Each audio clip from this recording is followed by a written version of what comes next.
இப்போ என்ன பார்க்க போகிறோன்னா மேஜர்லி டெக்னிக்கல் அனலைஸ் என்னன்னு பார்க்க போகிறோம். டெக்னிக்கல்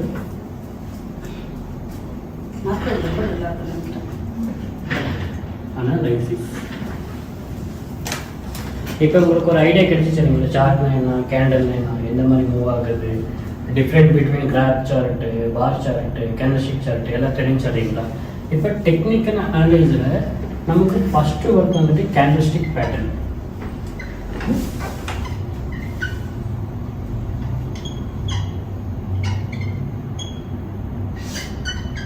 கேண்டல்ஸ்டிக் பேட்டர்ன்ஸ் வந்து நமக்கு ஃபஸ்ட்டு வரும். செகண்ட் என்னன்னா சார்ட் பேட்டர்ன் வரும். இது பேசிக், இது ரெண்டுமே. தேர்ட் என்ன வரும்னா ட்ரெண்ட் வரும். ட்ரெண்ட் அனலைசிஸ், மார்க்கெட்டு என்ன ட்ரெண்ட் இருக்கு, ட்ரெண்ட் அனலைசிஸ் வரும். இந்த ட்ரெண்டில் வந்துட்டு டோட்டலாக we have 3 டைப்ஸ், 3 டைப்பான ட்ரெண்ட்ஸ் இருக்கு. ஓகேங்களா. இப்போ நாலாவது என்னன்னா மார்க்கெட் ஸ்ட்ரக்சர் வரும். மார்க்கெட் ஸ்ட்ரக்சர் இதுதான் வந்து கோர் இம்பார்ட்டண்ட்டான ஒரு சப்ஜெக்ட். உங்களுக்கு மார்க்கெட் ஸ்ட்ரக்சர் தெரியுதுன்னா நீங்கள் எந்த மார்க்கெட் கண்டிஷன்லையும் நீங்கள் ப்ராஃபிட் பண்ண முடியும். இதில் வந்துட்டு என்னுடைய ஒரு 4 டைப்ஸ் ஆஃப் என்ட்ரி மாடல்ஸ் வரும். என்ட்ரி ஸ்ட்ராட்டஜி, பின்ன என்ட்ரி ஆகும்போது எந்த மாதிரி கேண்டல்ஸ்டிக் கன்ஃபர்மேஷன் வச்சு என்ட்ரி ஆகணும். இதை வந்துட்டு நான் ஒரு 2 கேட்டகரியாக பிரிச்சிருக்கேன். ஒன்று வந்துட்டு 3 கேண்டல் தியரின்னு சொல்லுவாங்க. Candle theory confirmation. இன்னொன்று வந்துட்டு 2 கேண்டல் தியரி.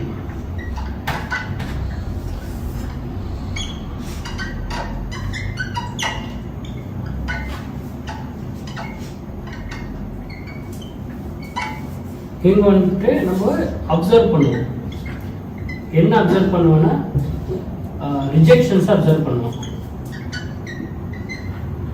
ஏன் இந்த ரிஜெக்ஷனை அப்சர்வ் பண்ணுறோன்னா மார்க்கெட்டில் செல்லர் ஆர் பையர்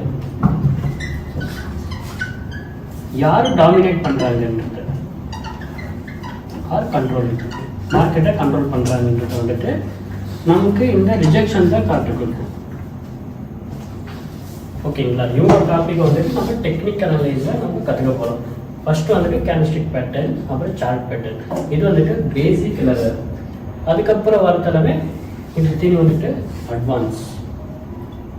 இது ரெண்டு வந்துட்டு பேசிக்ஸ். இது வந்துட்டு கொஞ்சம் அட்வான்ஸாக இருக்கும்.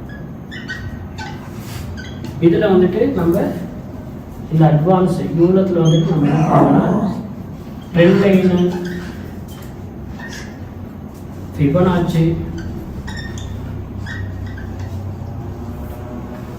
ரீட்ரேஸ்மெண்ட்,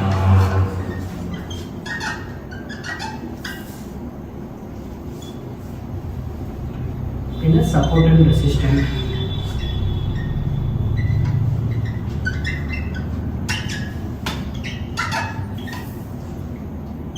அப்புறம் சப்ளை அண்ட் டிமாண்ட்.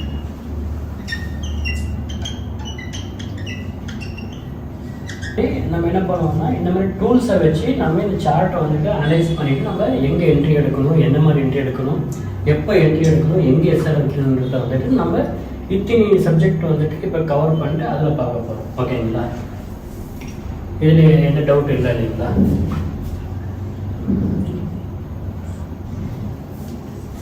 இதில் ஃபஸ்ட்டு கேண்டல்ஸ்டிக் நான் பார்த்துடலாம்.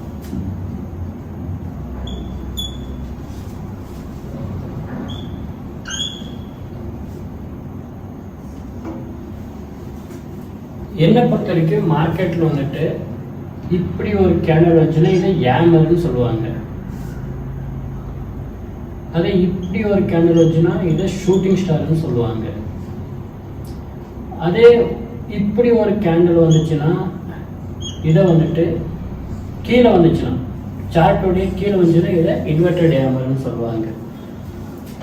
இப்படி ஒரு கேண்டல் வந்துட்டு சார்ட் மேலே வந்துச்சுன்னா இது ரெண்டும் கீழே வரணும். கீழே வந்துச்சுன்னா இது ஹேமர், அவனை சுத்தி மாதிரி இருக்கு. இது வந்துட்டு இன்வெர்டட் ஹேமர். இதுல என்ன இருக்கணும்னா பெரிய விக்கு இருக்கணும், பாடி சின்னதா இருக்கணும். மேலே விக்கு வந்துட்டு பெருசா இருக்கக்கூடாது, சின்னதா இருக்கலாம். ஓகேங்களா? அது இது ரெண்டும் கீழே அப்படின்னா இது சார்ட்டு. இப்படி மார்க்கெட் ப்ளே ஆகுதுன்னா இந்த இடத்துல வரது எல்லாமே ஹேமர். இந்த ஸ்ட்ரக்சர் வந்துச்சுன்னா ஹேமர், இந்த ஸ்ட்ரக்சர் வந்துச்சுன்னா இன்வெர்டட் ஹேமர். அதே மாதிரி இந்த ஸ்ட்ரக்சர் மேலே வந்துச்சுன்னா சோட்டிஷர், இதே ஹேமர் மேலே வந்துச்சுன்னா ஹேங்கிங் மேன் ஆகும். இது வந்துட்டு என்ன குறிக்கணும்? இது ரெண்டுமே செல்லை குறிக்கும், மார்க்கெட் செல்லாக போகுது. இது ரெண்டு என்ன குறிக்கணும்? மார்க்கெட் பையாக போகுதுன்ற சிக்னலை கொடுக்கும். ஓகேங்களா? இது கூட இப்படி வந்துச்சுன்னா இதை வந்துட்டு ஸ்பின்னிங் டாப்னு சொல்லுவோம். இப்படி வந்து இந்த ப்ரீவியஸ் கேண்டல் ஒரு கேண்டல் டாமினேட் பண்ணுதுன்னா இதை வந்துட்டு எங்கல்ஃபிங் கேண்டல்னு சொல்லுவோம். பட் என்ன பொறுத்த வரைக்கும் இந்த டேர்ம்ஸ் அண்ட் கண்டிஷன் இருக்கு, பட் இது எதுவுமே தேவை கிடையாது. இதெல்லாம் போட்டு நீங்கள் குழப்பத்துக்கு பதிலாக இப்போ ஒரு இடத்துல ஒரு ஏமாறு வரும், ஏமாறு வந்து நீங்கள் பை பண்ணுவீங்க, பை தானே சொல்ல. ஆனால் பை ஆகாது, சில டைமில் லாஸ் ஆகிடும். ஏன் லாஸ் ஆகுதுன்னா இந்த ஏமாறு எங்கே வரணுன்றது தான் முக்கியம், எந்த ஏரியாவில் வரணும். இப்போ இங்கே ஒரு சப்போர்ட் இருக்குது, இங்கே ஒரு ஏமாறு வருதுன்னா அதுக்கப்புறம் இந்த ஏமரோட ஐயை பிரேக் பண்ணி ஒரு கேண்டல் க்ளோஸ் பண்ணுதுன்னா நீங்கள் இதை பையாக நீங்கள் கன்சிடர் பண்ணலாம். ஏன்னா இந்த இடத்துல சப்போர்ட் இருக்குது, ப்ரீவியஸ்லி இந்த மார்க்கெட் இந்த சப்போர்ட்டை ரெஸ்பெக்ட் பண்ணியிருக்கு, அதே இடத்துல மார்க்கெட் வந்திருக்குன்னா இந்த ஏரியா வந்துட்டு மேட்டர் ஆகும். ஓகேங்களா? அப்போ இந்த மாதிரி ஸ்ட்ரக்சர் வந்து இங்கேருந்து பையாக இருக்கும். அதே இந்த ஏமர் வந்துட்டு கண்டினியூஷன் மார்க்கெட்டில் ஒரு நடுவில் வந்துருச்சுன்னா அங்கே ஒரு ஏரியா ஆஃப் இன்ட்ரெஸ்ட் எதுவுமே இல்லைன்னா அந்த இடத்துல அது இன்வெலிடாக முடிஞ்சிடும். நெக்ஸ்ட் கேண்டில் இங்கேருந்து கண்டினியூ ஆகி செல் ஆகிடும், அப்போ இது இன்வெலிடாக இருக்கும். அப்படின்னா வெறும் ஏமரை வச்சு மட்டும் நம்ம ட்ரேட் பண்ண முடியாது. இந்த ஏமரை இந்த கேண்டல் ஸ்டிக் பேட்டர்ன் என்ன ஜஸ்ட் ஃபார் கன்ஃபர்மேஷன், ஒரு கன்ஃபர்மேஷன். இப்போ நீங்கள் 4 விதத்துலையும் நீங்கள் மார்க்கெட் இதெல்லாம் அனலைஸ் பண்ணிட்டீங்க, இப்போ என்ட்ரி எடுக்க போறீங்கன்னா இது கன்ஃபர்மேஷன் ஆக்ட் ஆகும். அப்படின்னா உங்களுக்கு ஒரு 10% ஒரு கன்ஃபர்மேஷன் ஒரு சிக்னல் கொடுக்கும், பை பண்ணிக்கலாம், செல் பண்ணலாம்னு சொல்லிட்டு. பட் இதே மேஜர் கிடையாது. நீங்கள் இதை வச்சு ட்ரேட் பண்ணீங்கன்னா யூ வாண்ட் பி சக்ஸஸ்ஃபுல். அப்படின்னா இது வந்துட்டு ஒரு கன்ஃபர்மேஷனை தவிர இதுதான் எல்லாமேன்றது கிடையாது. அதனால தான் நான் இதை பேசிக்கில் வச்சிட்டேன்.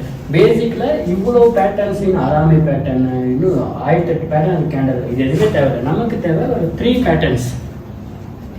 என்னோட அண்டர்ஸ்டாண்டிங்கில் நான் இவ்வளோ நாளாக புரிஞ்சு வச்சுக்கிறது, நான் எதுக்குமே பேர் வைக்கல. என்னன்னா என்னை பொறுத்த வரைக்கும் ஒன்று big rejection candles, big rejection candlestick pattern.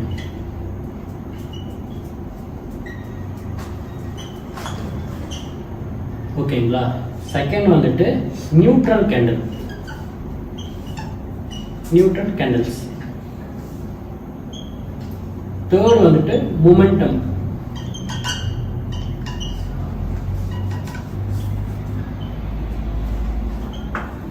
இந்த 3 கேண்டல்ஸ்டிக் பேட்டர்ன்ல நான் சொல்றேன் எல்லா ஆயிரக்கணக்கான கேண்டல் என்ன இருக்கோ எல்லாமே இதில் வந்துடும். ஏன்னா நமக்கு தேவை இதுதான். வீக் ரிஜெக்ஷன் கேண்டல் என்ன ஷோ பண்ணணும்னா மார்க்கெட்டில் எங்கெல்லாம் ஒரு ப்ரைஸ் ஒரு லெவல் இருக்கோ, ஒரு சப்போர்ட் அண்ட் ரெசிஸ்டன்ஸ் வந்து ஆட்டோமேட்டிக்காக அங்கே வந்து விக் அடிக்கும் மார்க்கெட்டு. இந்த மாதிரி விக் அடிச்சுன்னு இந்த மாதிரி பாடி ஃபார்ம் ஆகும்.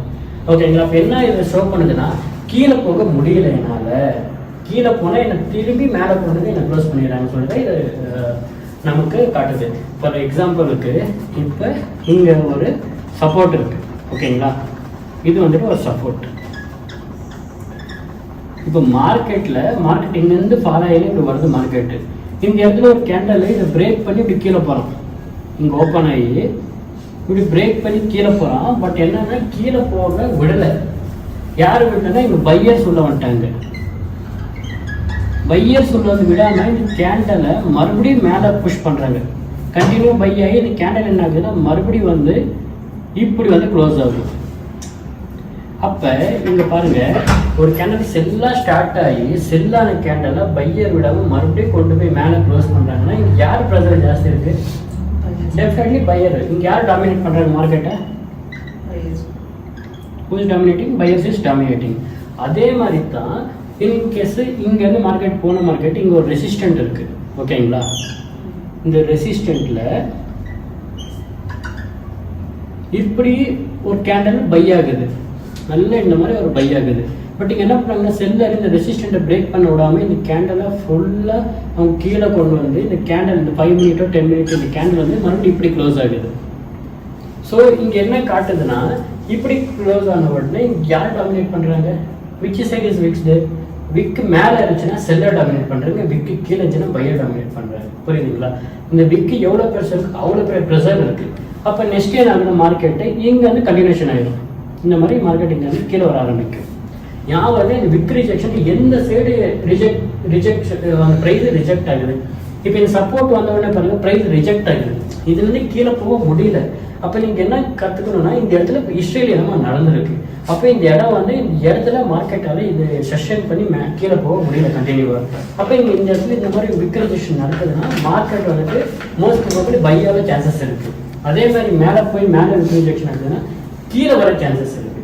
இதுதான் இந்த விக் ரிஜெக்ஷன் கேண்டல் வந்து நம்மளுக்கு கற்றுக் கொடுக்கும். இப்போ மார்க்கெட்டுக்கு கண்டினியூவாக பை ஆகுது, நீங்கள் திடீர்னு விக் அடிக்குதுன்னா அப்போ நீங்கள் அப்சர்வ் பண்ணலாம். ஸோ இந்த இடத்துல ஏதோ ஸ்ட்ரகல் இருக்குது. நீங்கள் ஹிஸ்ட்ரியை போய் பார்த்தீங்கன்னா ஒரு சப்போர்ட் இருக்கலாம், இல்லை ஒரு சப்ளை இருக்கலாம், இல்லை ஏதோ ஒரு இம்பார்ட்டன்ட் லெவல் இருக்கலாம், ஒரு ஆல் டைம் ஹை இருக்கலாம். அப்போ என்ன ஆகுதுன்னா மார்க்கெட் மறுபடியும் வந்து இப்படி க்ளோஸ் ஆகுதுன்னா அப்போ நீங்கள் பார்த்துட்டீங்க ஓகே இங்கே வந்துட்டு பையர்ஸை செல்லர் டாமினேட் பண்ணுறாங்க, ஃபர்தராக பை ஆக முடியல. அப்போ இது வந்துட்டு